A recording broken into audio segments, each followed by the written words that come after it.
The Lost Happy Endings, Part 3. So she tugged the sack outside, added a few dried leaves and twigs, then squatted down and began to rub 2 sticks together to make a spark to light the fire. Her straggly white hair hung in front of her walnut face as she did so. Before long the rapid movement of her witchy hands had made a spark, then another, and another. The witch leaned over and, still rubbing, went to start the fire. As she did so, a spark leapt from the stick and jumped onto a lock of her frizzy old hair. There was a dreadful burning hairy smell, and whoomph!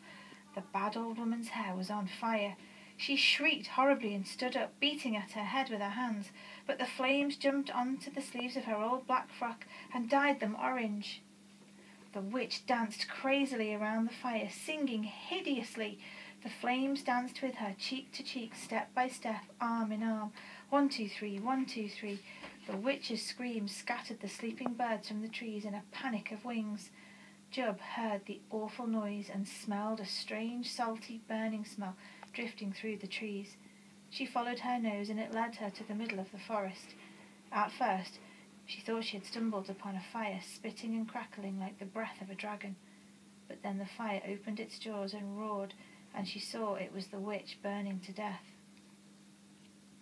There was nothing Jub could do, even if she had wanted to. She stared in horror into the witch's small red eyes until they were burned completely black, and the witch collapsed in a sullen hiss of ash and glowing cinders. The sack of happy endings lay on the ground beside her, covered in leaves and twigs, but otherwise completely untouched.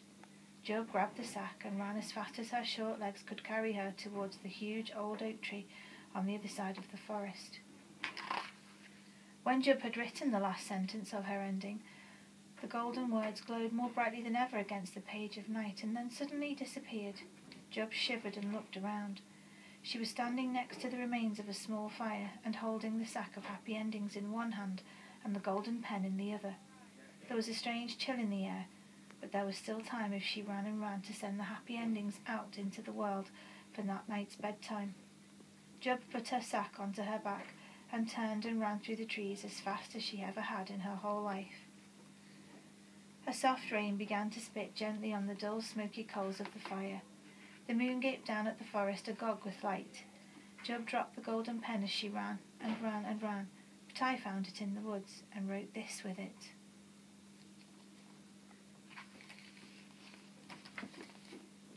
Thanks very much.